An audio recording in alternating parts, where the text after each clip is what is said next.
అమ్మ మీరు ఒకటి కదమ్మా, మనలో మన మాట. ఐవీఎఫ్‌కి ఎళ్లారు, ఐయూఐకి ఎళ్లారు, అన్ని రకాల ట్రీట్మెంట్లు తీసుకున్నారు. కుదరదు అని చెప్పి డాక్టర్ చెప్పిన తర్వాతే సరగసికెళ్లారు. అవును. అక్కడ ఒక ఇంపార్టెంట్ ఒక డాక్టర్ ఉన్నప్పుడు, డాక్టర్‌ని ఇన్వాల్వ్ చేయటం చాలా ఇంపార్టెంట్ అమ్మా. మీరు చేసినటువంటి అతి పెద్ద తప్పిదం ఏదన్నా ఉంది అంటే కనుక అసలు ఆ డాక్యుమెంట్‌కి లీగల్ వ్యాలిడిటీయే ఉండదు. సరగసి డాక్యుమెంట్ జాగ్రత్తగా చూడండి. సిగ్నేచర్ ఆఫ్ ద డాక్టర్ అని ఉంటది. అప్రూవల్ ఆఫ్ ద డాక్టర్ అని ఉంటది. దానితో పాటు అన్ని పైన ఆ కాగితం ఉండి, మిగతా ఇన్వెస్టిగేషన్స్, టెస్ట్స్, ఫాలో అప్, ఆ అమ్మాయి బ్లడ్ ఇన్వెస్టిగేషన్స్ ఇవన్నీ కూడా ఇలా టై అప్ చేసేసి అదొక ఫోల్డర్ అది. ఫస్ట్ ఈ కాగితం ఉంటది. తర్వాత మిగతావన్నీ ఉంటది. ఇక్కడ మీరు డాక్టర్ కాగితాన్నే లేపేశారు మీరు. ఎలా అయితే మేము అప్రోచ్ అయ్యామో సార్, అయితే అంతా బాగానే మేము చూసుకుంటాము, అంతా ఇప్పించే బాధ్యత మాది అని చెప్పేసి నమ్మించారు సార్. మేము మధ్యలో ఉన్న వాళ్ళని నమ్మినాం సార్, అంతే నుంచి ఏం లేదు. అమ్మా దీని మీద చాలా పెద్ద స్కాములు జరుగుతున్నాయి. ఈ విధంగా స్కాములు జరుగుతున్నాయి. ఆ విధంగా బ్రోకర్లు ఇటువైపు అటువైపు ఇద్దరిని మోసం చేస్తున్నారనేటటువంటి ఉద్దేశంతో దీనికి ఒక లీగల్ ప్రక్రియ అనేటటువంటి ఏర్పాటు చేసింది. ఇది ఒక పెద్ద వ్యాపారం అయిపోయింది కొన్ని హాస్పిటల్స్కి. అప్పుడు ఈ మధ్యన వైజాగ్లోనే ఒక పెద్ద హాస్పిటల్ ఇది ఒక పెద్ద స్కామ్ జరిగింది. ఆ విధంగా అరికట్టడం గురించి ఇది పెట్టారు. అప్పుడు మీకు తెలియనటువంటి అంశం ఏంటంటే డాక్టర్ని ఇన్వాల్వ్ చేయకపోవటం వల్ల వీళ్ళకి ఎవరో చెప్పుంటారు. వీళ్ళకి నా ఉద్దేశం ఏంటంటే, అరే పైన డాక్టర్ సర్టిఫికేట్ లేదు, మధ్యలో ఏదో బ్రోకర్ ఏదో తెల్లకాయతల మీద సంతకం పెట్టి తప్పించుకుంటే దాని వ్యాలిడిటీ ఏముంటుందని వీళ్ళకి ఎవరో హింట్ ఇవ్వటం వల్ల ఇలా మొండికేసి బిడ్డను ఎత్తుకుని ఇంట్లోంచి పారిపోయారు వీళ్ళు. నిజంగా వీళ్ళకి శిక్ష పడుతుంది అనేటటువంటి భయం ఉండదు అనేటటువంటి అర్థమైన తర్వాత పారిపోయి ఉంటారు అనేది నా అభిప్రాయం. మేడం ఇప్పుడు ఇక్కడ వీళ్ళు క్రిమినల్సా, శైలజ అండ్ దినేష్ క్రిమినల్సా అంటే, వెల్ నేనైతే కనుక I don't want to put it in the front of a criminality. ఎందుకంటే ల్యాక్ ఆఫ్ అండర్స్టాండింగ్, అంటే అర్థం చేసుకునేటటువంటిది. అంటే ఈ ప్రాసెస్ ప్రక్రియ యొక్క పూర్తి స్థాయిలో నీ మీద ఏమైనా క్రిమినల్ రికార్డులు ఉన్నాయా? ఉన్నాయా? So the process of understanding madam, అంటే ఈ ప్రాసెస్ ఏంటి అనేటటువంటిది ప్రధానంగా అర్థం చేసుకోవటం అన్నది ఒకటి. రెండోది ఇందులో కీలకమైనటువంటి వ్యక్తులు ఎవరు ఇన్వాల్వ్ అయి ఉన్నారు అనేటటువంటిది రెండో అంశం. అంటే వచ్చినటువంటి broker is a legal broker or not, అంటే ఆథరైజ్డ్ బ్రోకరా కాదా అనేటటువంటిది. ఏ హాస్పిటల్లో అయితే ఈ అమ్మాయి టెస్ట్ చేయించుకుందో, ఏ డాక్టర్ అయితే కనుక ఈ ప్రక్రియకి ఫస్ట్ ఆ డాక్టర్ అంటే ఆబ్స్టిటిషియన్ అండ్ గైనకాలజిస్ట్ ఫస్ట్ దీనికి పచ్చజెండా ఊపిన తర్వాతే ఆ ఆథరైజ్డ్ బ్రోకర్ అనేటటువంటి వాళ్ళు రంగంలో దిగుతారు. వాళ్ళ దగ్గర కొన్ని లిస్ట్ ఆఫ్ సరగెట్ మదర్స్ ఉంటారు. ఎవరిని పడితే వాళ్ళని రామ నువ్వు గర్భం దాల్స్తా, నీకు డబ్బులు అవసరం నో. ఎందుకంటే స్పెసిఫిక్గా ఈ లేడీస్ని కొంతమంది ఒక 10-15 మంది లేడీస్ లిస్ట్ ఉంటుంది. బ్లడ్ డోనర్స్ ఎలా ఉంటారో అలాగే గర్భానికి సంబంధించినటువంటి దాతలు కూడా కొంతమంది ఉంటారు. వీళ్ళందరినీ కూడా ఏంటంటే ఒకసారి 2 సార్లు కాదు, చాలా సందర్భాల్లో ఆ బిడ్డను అలా దానం చేసినటువంటి వ్యక్తులు వీళ్ళు. ఎందుకు ప్రత్యేకంగా వీళ్ళని అంటారు కంటే వీళ్ళు are called as eligible donors. ఇప్పుడు ఆ రక్తం వీడి రక్తం వాళ్ళకి ఇవ్వలేము కదా, ఎలిజిబిలిటీ ఉండాలి. ఏంటంటే వాళ్ళు రక్తాన్ని డొనేట్ చేసేటటువంటి విధంగా ఎలా అయితే ఎలిజిబిలిటీ క్రైటీరియా ఉంటాయో ఇక్కడ కూర్చునేటటువంటి ఆడవాళ్ళకి ఆ ఎలిజిబిలిటీ క్రైటీరియా ఏంటి? ఆ ఎలిజిబిలిటీ క్రైటీరియా అంటే వాళ్ళకి ఏంటంటే అద్దె గర్భంలాగే చూస్తారు. దాంతో ఏమి మమకారం, ఒక అటాచ్మెంట్ అనేది బిల్డప్ చేసుకోరు. వాళ్ళకి అది అలవాటు. ఒక పుస్తకాన్ని మనం ఎలాగైతే ఒక లైబ్రరీలోకి వెళ్తే కనుక అద్దె తీసుకుని మళ్ళీ తీసుకుంటామో అదే పద్ధతితో వాళ్ళ వ్యవహారం ఉంటుంది. అక్కడ ఏమి ఇమోషనల్ అటాచ్మెంట్ అనేది ఉండదు. ఇక్కడ మీరు చేసినటువంటి పొరపాటు గురించి చెప్తున్నాను. నెంబర్ 1, ఇచ్చేటటువంటి వ్యక్తి యొక్క సైకలాజికల్ బ్యాలెన్స్ అనేటటువంటిది. అంటే ఇంతకు ముందు కూడా అలాంటి అద్దె గర్భాన్ని ఇచ్చినప్పుడు ఆవిడ ఆ బిడ్డను అందజేస్తున్నప్పుడు ఓవర్గా ఏమైనా రియాక్ట్ అయిందా, ఇమోషనల్గా రియాక్ట్ అయిందా, లేదంటే డబ్బులు దొంగతనం చేసి మోసం చేసేటటువంటి ఆలోచన శైలిలో వాళ్ళు ఉందా, వాళ్ళకి బ్యాక్గ్రౌండ్లో ఎంతమంది పిల్లలు ఉన్నారు, వీళ్ళకి ఆల్రెడీ ఒక ఆడపిల్లలు ఉంటే కనుక వీళ్ళు మగపిల్లోడు కావాలి అనేటటువంటి ఆశా కోరికలు వీళ్ళు ఉన్నాయా, ఇవన్నీ కూడా క్షుణ్ణంగా విశ్లేషిస్తాం అనమాట. ఎందుకంటేనమ్మా అందులో ఏదన్నా ఒక డెఫిషియన్సీ ఏర్పడింది అంటే కనుక వాళ్ళకి ఆ ఎలిజిబిలిటీ క్రైటీరియా పోయినట్టే. మీరు అక్కడ వెళ్తే కనుక మీరు బురదలో కాలేసినట్టే.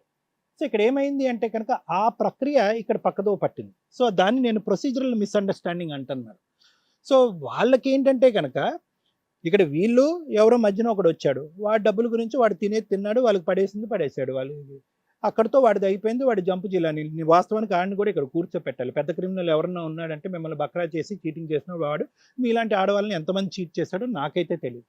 సో ఇది నెంబర్ 1. నెంబర్ 2 ఏంటంటే ఇక్కడ డాక్టర్ అనేటటువంటిది ఎందుకు అంటే కనుక అన్నిటికంటే ఇక్కడ ఉండేటటువంటి పెద్ద ఎవిడెన్స్ కానీ కేర్ టేకర్ కానీ, అంటే నీకు భరోసా ఇచ్చేటటువంటి వ్యక్తి ఆ అమ్మాయి కౌన్సిలింగ్ ఇచ్చి ఫైనల్గా నువ్వు బిడ్డను కన్నా తర్వాత నార్మల్ డెలివరీ అయినా సిజేరియన్ అయినా ఏదైనా కూడా పాలు ఇచ్చినా కూడా సహజంగా చాలామంది 6 నుంచి 8 వారాల వరకు పాలు కూడా ఇస్తారు.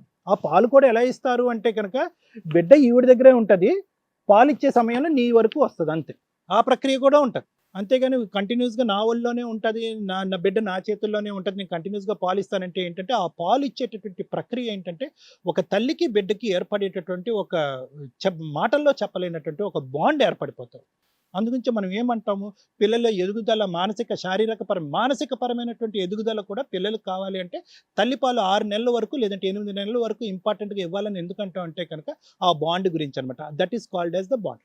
అది ఏర్పడిన తర్వాత ఏమవుతుందంటే ఆల్రెడీ మీరు ఎన్ని తప్పిదాలు చేశారు అంటే మీకు అంత ప్లాన్ తెలిసి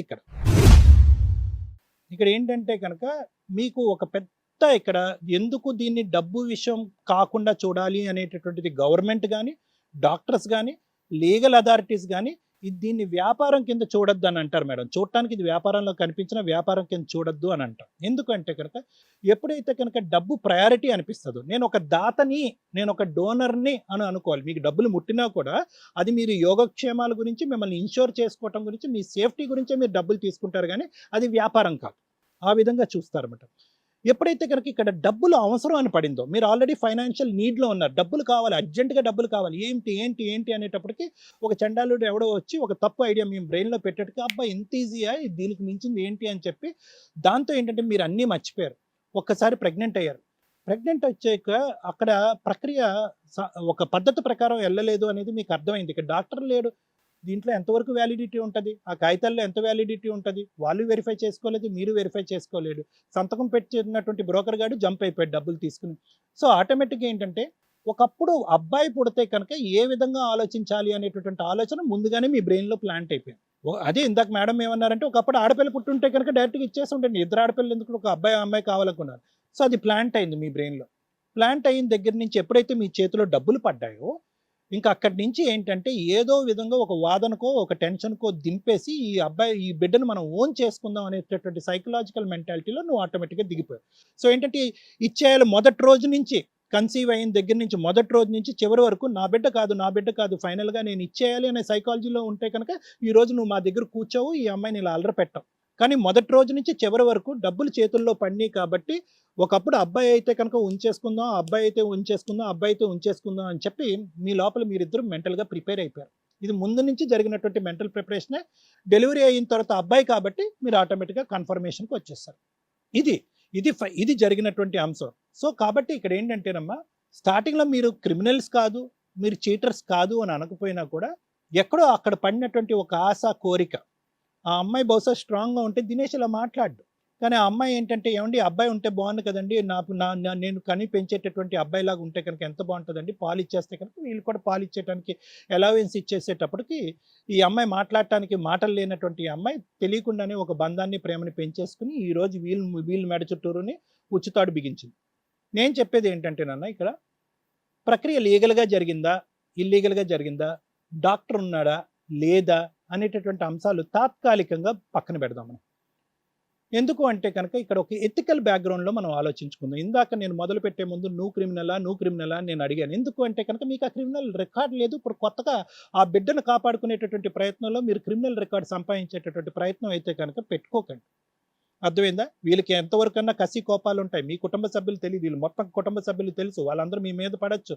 దినగండ 100 ఏళ్ళ ఆయుష్లా ఉంటుంది. నేను చెప్పేది ఏంటంటే ఒక హ్యుమానిటేరియన్ గ్రౌండ్ మీద మనం ముందుకెళ్తాం.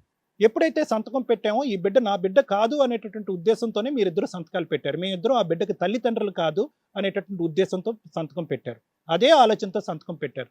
డబ్బులు చేతిలో పట్టిన తర్వాత బిడ్డ అబ్బాయి అయితే ఏంటి అనేటటువంటి ఆలోచనతో తర్వాత మీ మైండ్స్ మారినాయి కాబట్టి మీరు వెనక్కి తిరిగి ఆ పాత మైండ్ సెట్కి వెళ్ళిపోవాలి. మీరు ఆ పాత మైండ్ సెట్కి, ఎందుకంటే హ్యుమానిటేరియన్ మానవతా దృక్పథంతో ఒకరికి అగ్రిమెంట్ చేసి ఒకరిని నువ్వు తల్లి కాబోతున్నావు. ఎందుకంటే ఆల్రెడీ 6 సంవత్సరాల పాటు నానా తంటాలు పడి నానా హాస్పిటల్ తిరిగి ఇల్లు గొల్ల చేసుకుని డబ్బులు ఖర్చు పెట్టుకుని ఐవీఎఫ్లు, ఐయుఐలు అంటే ఎంత నరకం అంటే కనుక రోజుకి 10 ఇంజక్షన్లు ఇస్తూ ఉంటారు.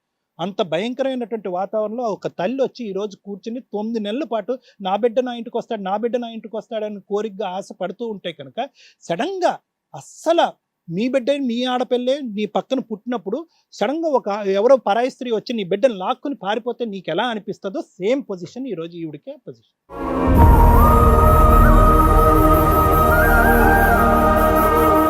సో నా ఉద్దేశం ఏంటంటే నీకు ఏదైనా ట్రీట్మెంట్ కావాలంటే నేను ఇస్తా, నువ్వు సూసైడ్ గీసైడ్ డిప్రెషన్ అంటే కనుక. కాబట్టి దయచేసి నా ఉద్దేశం ఏంటంటే మీరు మళ్ళీ ప్రెగ్నెన్సీకి వెళ్ళండి. మీరిద్దరు you have all the eligibilities to give birth. మీకు ఇంకో కావాలంటే ఇంకో 5-6 పిల్లల్ని కనొచ్చు, మీకేం సమస్య లేదు. వీళ్ళిద్దరికి సమస్యలు ఉన్నాయి. ఒక బెడ్ ఇంటికి వస్తుందని ఆశపడింది, డబ్బులు ఖర్చు పెట్టుకున్నారు, కళ్ళకి వెయిట్ చేశారు, 9 నెలల పాటు వెయిట్ చేశారు. సో మై థాట్ ఈస్ ఇక్కడ ఏదైనా కౌన్సిలింగ్ కానీ ఏదైనా ఒక ప్రక్రియ నడవాలంటే అది మీ ఇద్దరికీ నడవాలి.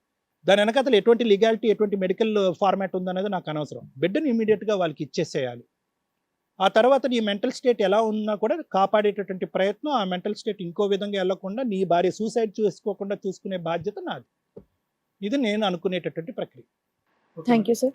హిట్ టీవీ యాప్, ఇందులో short news, live news, entertainment shows, movies, digital magazines తో పాటు మీ జిల్లా వార్తలను కూడా ఫ్రీగా చూడొచ్చు. అంతేకాదు కేజీ నుంచి పీజీ వరకు విద్యార్థులకు స్కాలర్షిప్ కూడా అందిస్తున్నాం. ప్రతి వారం 10 మందికి లక్కీ డ్రా ద్వారా ఒక్కొక్కరికి 10,000 రూపాయలు అందిస్తున్నాం. ఇంకెందుకు ఆలస్యం, వెంటనే హిట్ టీవీ యాప్ ని డౌన్లోడ్ చేసుకుని ఫ్రీగా ఎంటర్టైన్మెంట్ పొందండి. Hit TV app. Hit TV app. Please download hit TV app. Hit TV యాప్ని ఫ్రీగా డౌన్లోడ్ చేసుకొని ఎంజాయ్ చేయండి. మీకు నచ్చిన ఎంటర్టైన్మెంట్ కోసం హిట్ టీవీ యాప్ ని ఫ్రీగా డౌన్లోడ్ చేసుకొని ఎంజాయ్ చేయండి. హిట్ టీవీ యాప్ని డౌన్లోడ్ చేసుకుని ఆస్వాదించండి, ఆశీర్వదించండి. ఇంతమంది సెలబ్రిటీలు హిట్ టీవీ యాప్ ని డౌన్లోడ్ చేసుకోండి అని చెప్తున్నారంటే ఎంత మంచి యాప్ ఆలోచించండి. అమెరికా అమెరికా అమెరికా అమెరికాలో చదవాలనుకునే వాళ్ళకి విశ్వసనీయమైన పేరు మన శౌర్య కన్సల్టెన్సీ. UK లో 1 year masters. UK లో 1 year masters. 2 years work permit up to 5 years visa. Contact Saurya Consultancy. Contact 89851 89851.